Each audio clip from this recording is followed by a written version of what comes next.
Assalamualaikum warahmatullahi wabarakatuh. Berjumpa lagi dengan saya, Maskor Hakimetos. Mudah-mudahan sahabat-sahabat dimanapun kalian berada selalu diberi kesehatan, kesejahteraan. Taufik hidayah Allah selalu menyertai kita semua. Amin. Amin. Para sahabatku, kali ini tentu saya akan komentari berbagai macam hal tentang para habaib Bani Balawi. Dan ini bukan hal yang pertama dan terakhir, kan tetapi sudah bergejolak sekian. Nah, kita telusuri dan kita cermati saudara, di mana kalangan para habaib Bani Balawi.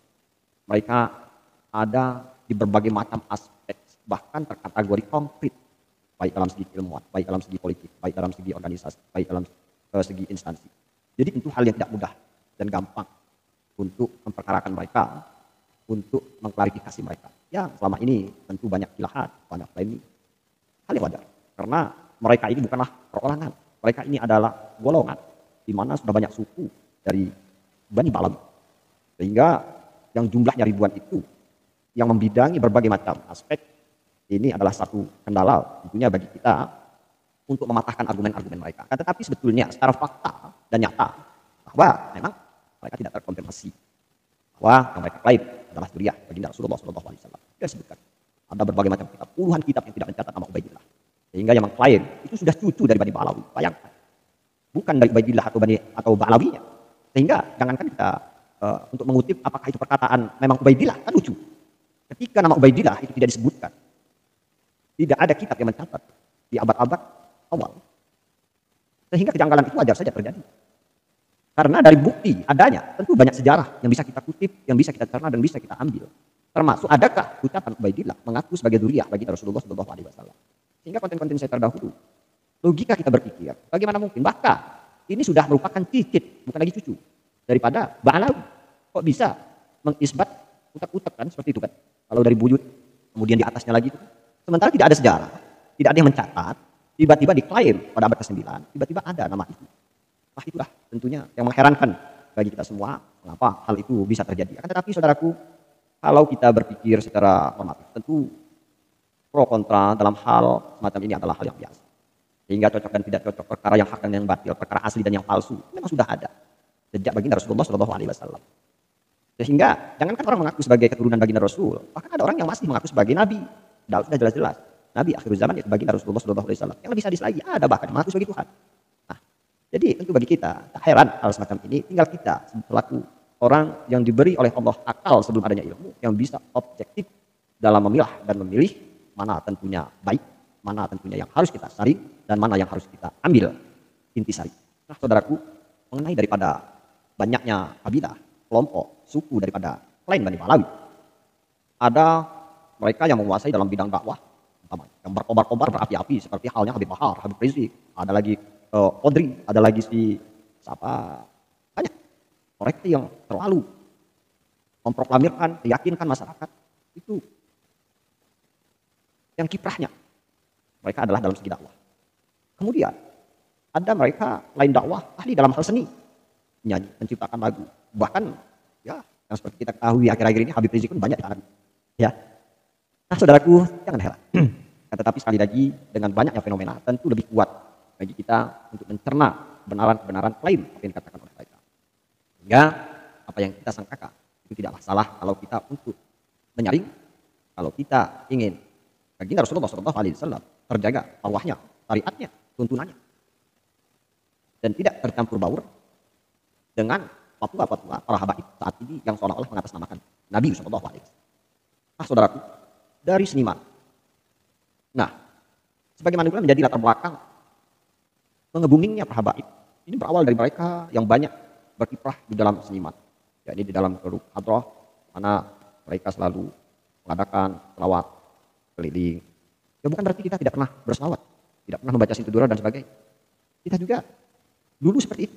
Akan tetapi setelah tahu bahwa ini propaganda dan ada tujuan terselubung yang mengatasnamakan baginda Rasulullah SAW, maka wajib bagi kita untuk men-sharing kembali bahwa keabsahan daripada Duror, kemudian ya dari kitab karangan Bani Balawi harus kita seleksi. Ya kalau ada benarnya bisa kita ambil, walaupun namanya banyak yang keliru, banyak yang tentu bertentangan, ya, tidak perlu. Kita harus bersikeras untuk mengikuti secara mentah-mentah. Nah karena itu hal inilah yang membuat mereka itu kokoh dan solid dalam segi apapun, penggalangan dana dan sebagainya. Tetapi kenyataannya mereka berkilah, tetap berkilah. Ada dana yang disebarluaskan. Bahkan sekelas Rais Am mempercayai kalau Kiai Imad itu adalah orang bayaran. Coba pikirkan dan diresapi. Seorang Kiai Imad mampu berapa dia keluarkan nominal uang untuk membayari Kiai Haji Roma Irama umpamanya, Kiai Abdul Syirot umpamanya, Gus Muafik umpamanya. Logika. Kalaupun beliau itu membayar orang-orang YouTuber yang mendukung beliau, kemudian menggalak kekuatan secara real di lapangan, saya rasa rumah beliau yang saat ini beliau tempati itu sudah disegel. Karena beliau sendiri dengan pemikirannya yang menginspirasi secara mayoritas. Itulah orang-orang datang hadir secara otomatis tanpa meminta upah, bayaran, bahkan timbal balik. Tidak ada. Jadi itu adalah tuduhan belaka yang menurut saya sembrono, lebih didontarkan oleh seorang kiai, seorang ulama.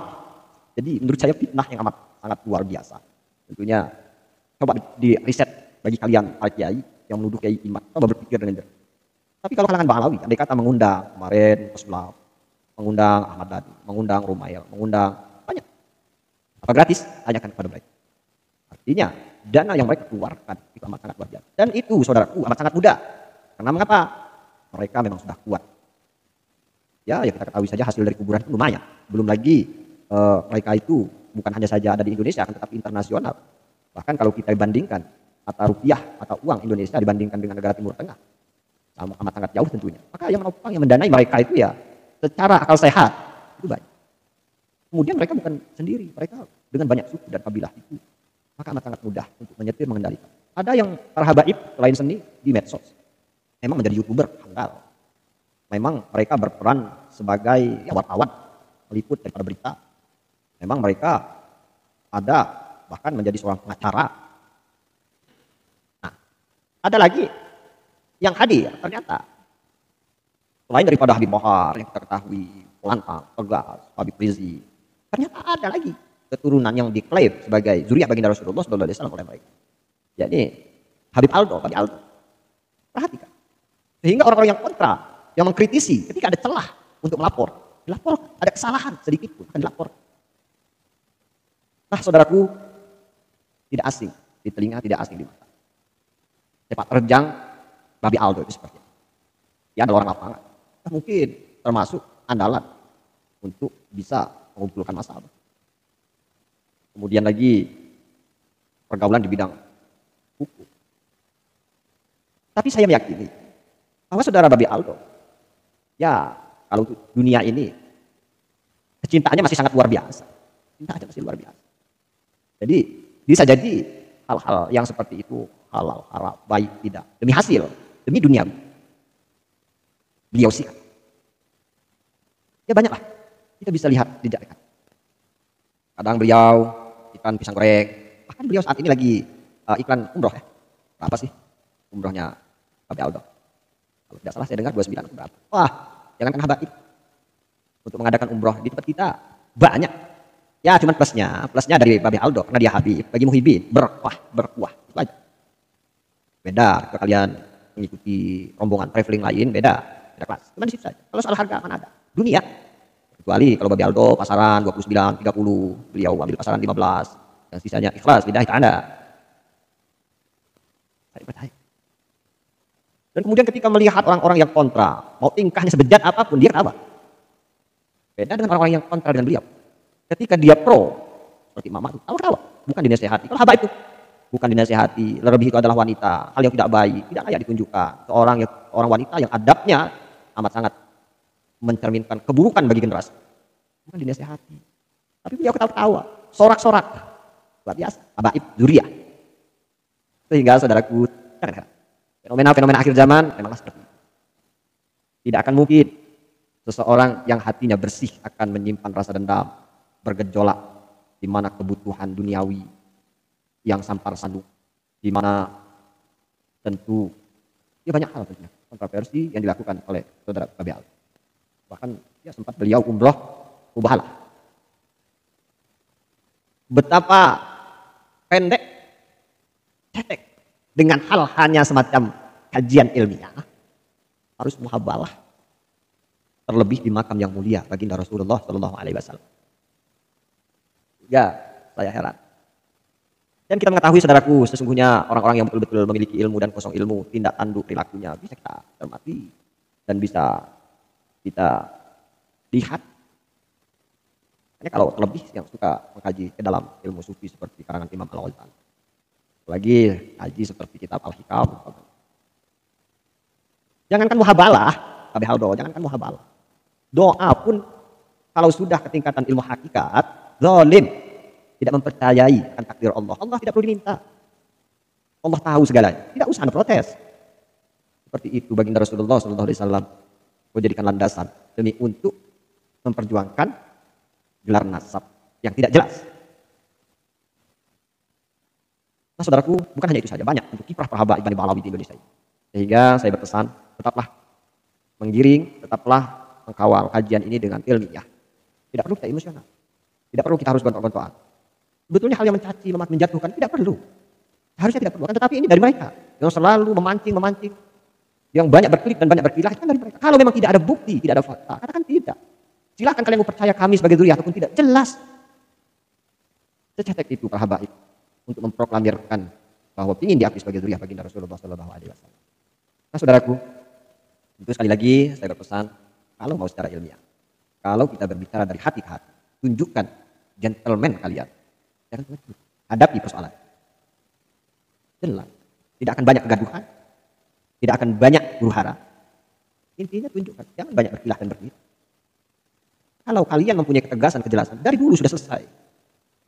Sehingga tidak perlu banyak klaim, bahkan banyak pengarang kitab saat ini untuk mengokohkan keabsahan daripada para habaib Bani Ba'alawi.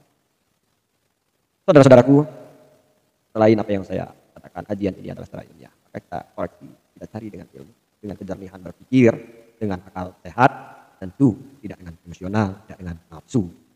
Hingga perkara ini bisa terang-benderang. Selain dari itu, kalian daripada habaib, jangan paksa umat ini untuk yakini bahwa kalian itu adalah zuriyah baginda Rasulullah SAW. Kalau bukti dan fakta tidak bisa kalian saja. Nah itu saja saudaraku, mudah-mudahan tentu yang saya sampaikan ini bisa menjadi pencerahan bagi kita semua. Sehingga jangan sampai ini berlarut-larut. Terlebih akan meluas fitnah-fitnah yang bergejolak, perpecahan. Sehingga apa yang kita harapkan sesuai dengan permintaan.